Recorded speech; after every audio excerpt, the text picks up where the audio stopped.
ক্যামতাসিয়া দিয়ে video editing এর তৃতীয় পর্বে আপনাদের স্বাগতম। কিভাবে একটি স্লাইড শো ভিডিও তৈরি করতে হয় সেটা আজকে আমরা দেখব। প্রথমে আমরা টাইটেল অ্যাড করে নেই। টাইটেল অ্যাড করতে অ্যানোটেশনে একটা টেক্সট ফাইল নেই। টাইটেলটা হবে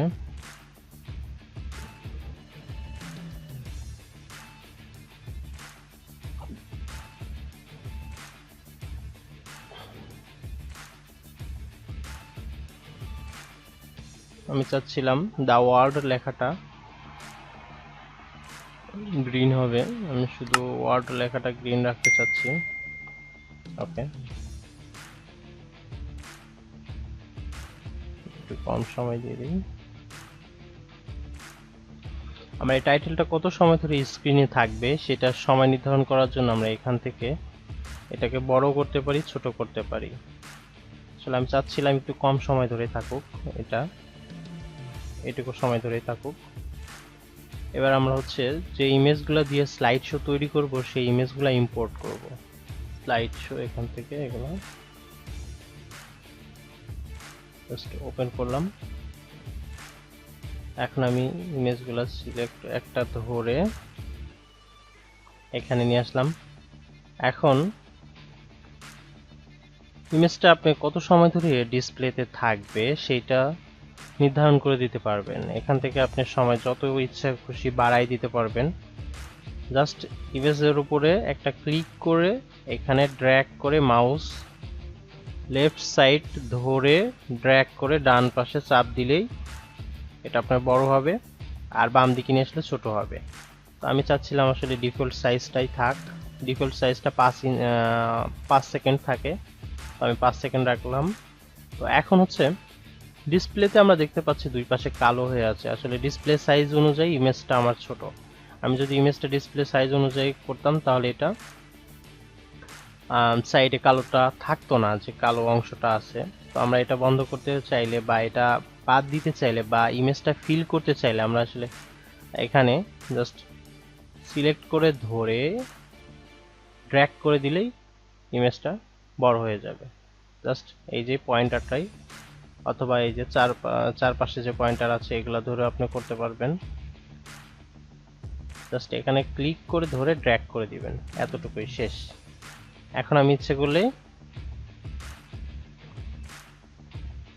ইমেজটাকে বড় ছোট, যেমন বড় ছোট বা ইমেজ এই মাঝখানে খুব ছোট করে দিতে পারি, অথবা বড় করে রাখা যেমন ইচ্ছা আমার তেমন করে রাখতে পারি।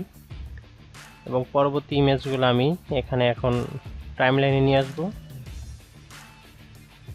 একটা ইমেজ, একটা ইমেজ, একটা ইমেজ, একটা ইমেজ,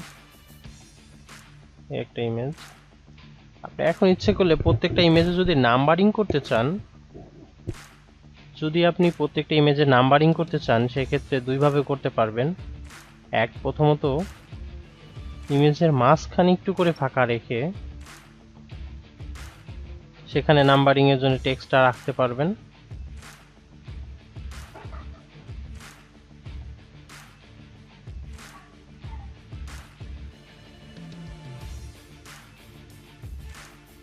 এইভাবে মাঝখানে আপনি ইমেজের যে নাম্বারিং বা যে টেক্সটটা রাখতে চাচ্ছেন সেটা রাখতে পারবেন। আবার ইচ্ছে করলে আপনি উপরে রাখতে পারবেন। দেখাই আমি প্রথমটা, একটা টেক্সট বক্স নেবেন, জাস্ট সিলেক্ট করে এখানে দিলেন ইমেজ নাম্বার 1, এভাবে রাখতে পারেন। এই যে দেখেন,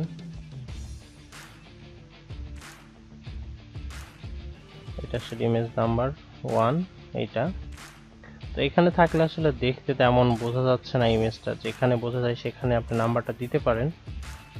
অথবা এই অ্যানিটেশনটা না নিয়ে আপনি অন্য একটা এই টাইপের কোনো একটা অ্যানিটেশন নিলেন, সেটাতে আপনি ইয়ে করতে পারবেন। আমি এই অ্যানিটেশনটা নেই, আগেরটা আমি ডিলিট করে দেই। এই অ্যানিটেশনটা নিয়ে ইমেজ 1 করে যেহেতু আমার নিচের ব্যাকগ্রাউন্ডটা নড়ে যাচ্ছে, তাহলে আমি হচ্ছে এটা লক করে রাখতে পারি।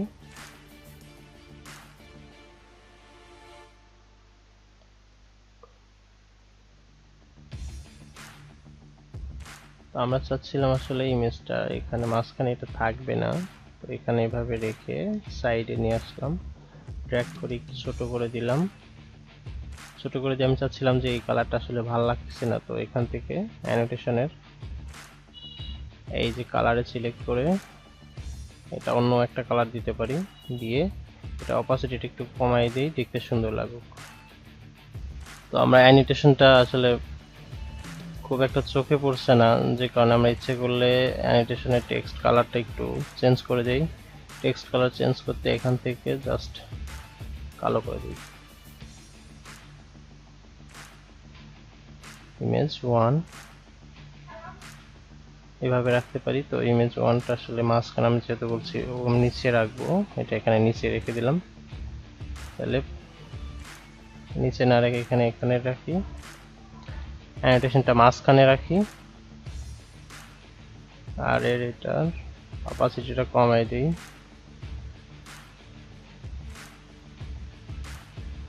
সাদা কালার করে দিই, এভাবে রাখতে পারি।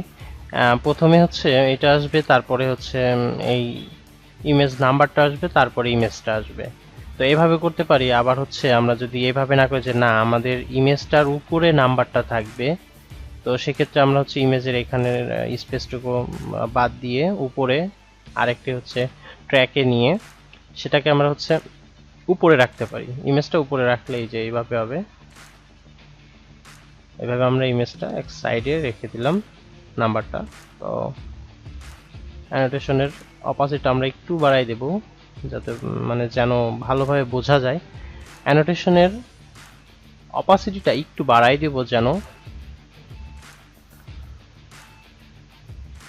দেখতে একটু সুবিধা হয়, দেখে ভালো লাগে। এইভাবে রাখতে পারবো। তো আমরা ইচ্ছে করলে এটা সাইডেও রাখতে পারি, মাঝখানে রাখতে পারি, যেখানে খুশি। তো আপনার ইচ্ছা যেখানে খুশি রাখবেন, এইভাবে থাকবে। এইভাবে আপনারা বাকিগুলো অ্যাড করে নিতে পারবেন। তো আমি আসলে ওইভাবেই দেখাচ্ছি। উপরেই শুধু টেক্সট বক্সের উপরেই থাকবে, তো সেক্ষেত্রে আমি এইভাবে উপরে দেখাই। যে ইমেজের আপনি ইয়েটা ডিসপ্লেতে দেখতেছেন, সেটা ডাবল ক্লিক করলে সেখানে আপনার এই যে কার্সারটা চলে আসবে, তখন আপনি সেই ইমেজের উপরে বা সেখানে টেক্সটটা অ্যাড করতে পারবেন। তো আমি সেকেন্ড ইমেজে এখানে ইয়ে করতে চাচ্ছি, আমি কপি করে রাখছিলাম এটা, ফার্স্ট যে ইমেজ নাম্বার 1 ছিল সেটা, এটা আমি ইমেজ নাম্বার 2 দিয়ে দিলাম। তারপরে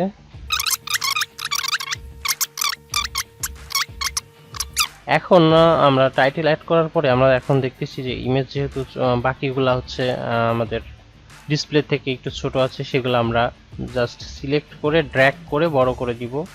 আর যদি আপনি চান না বাইরের সাইডটা কালো থাকবে, আমি কোনো ইমেজটা কাটসাট করতে চাচ্ছি না, সেক্ষেত্রে আপনি ফটোশপ থেকে এটা 1280x720 এর সাইজ করে নেবেন। তাহলে এখানে আপনার ডিসপ্লেটা সমানভাবে কোনো সাইডে কালো থাকবে না।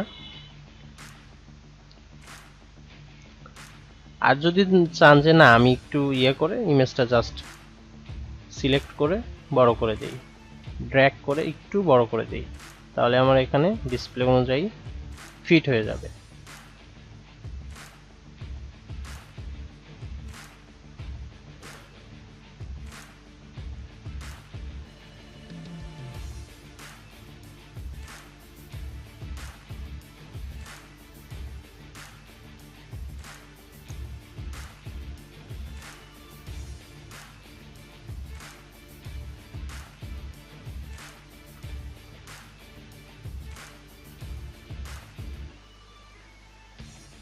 এখন আমরা চাচ্ছি একটা ইমেজ পরে বা এই টেক্সট থেকে এই ইমেজে আসতে এখানে একটা ট্রানজিশন হবে। তো আমরা দ্বিতীয় ইমেজের ক্ষেত্রে এটা করি, আমার মনে হয় দেখতে ভালো লাগবে। এখানে আমরা একটা ট্রানজিশন অ্যাড করতে পারি। বিভিন্ন ধরনের ট্রানজিশন ক্যামতাসিয়ার বিল্ট ইন এখানে দেওয়া আছে, আমরা এখান থেকে একটা নিতে পারি।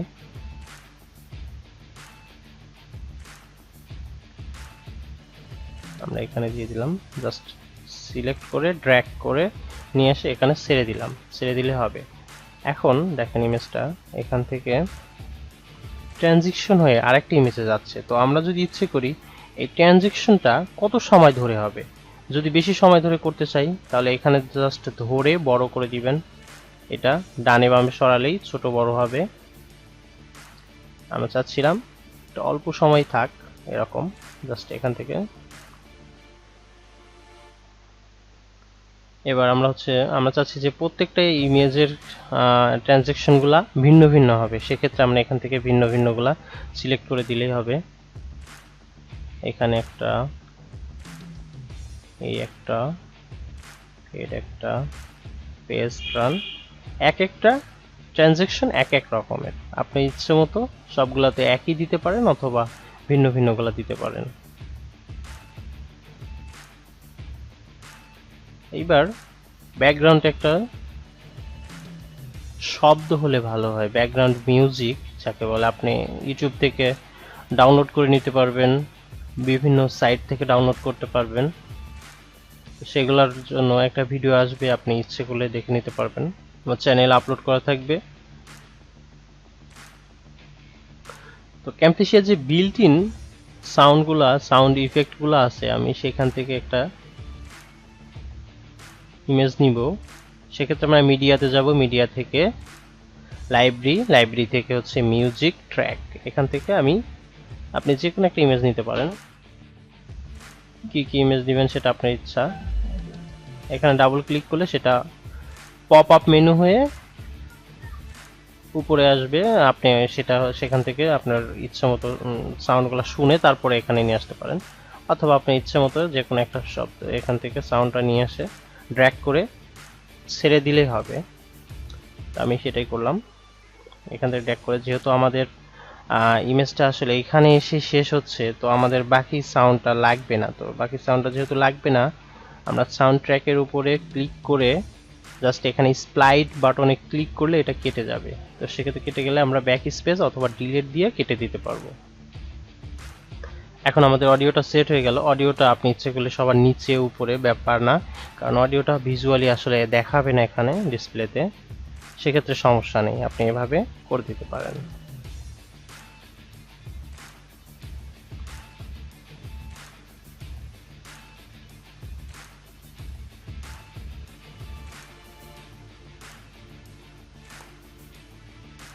আমরা একটু প্রিভিউ করি আমাদের ভিডিওটা কেমন হলো।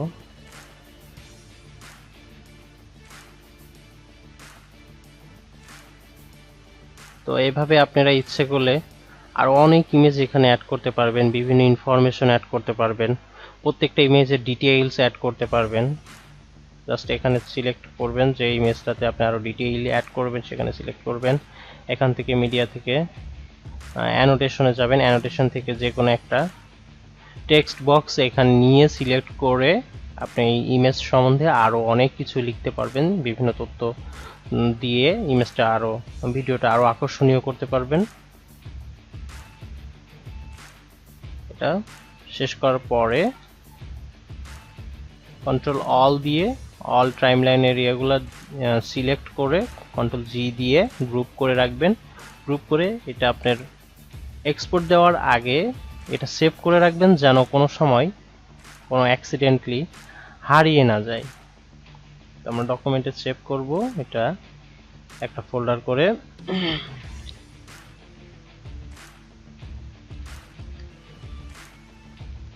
স্লাইড শো, এখানে নাম দিব হচ্ছে SLID স্লাইড শো। আপনার ইচ্ছা মতো আপনার যে বিষয়ের উপরে হবে সেটার টাইটেলটা দিয়ে রাখতে পারবেন, দিয়ে এটা সেভ রাখবেন, তাহলে নিরাপদ থাকবে এটা। তারপরে এক্সপোর্ট দিয়ে দিবেন।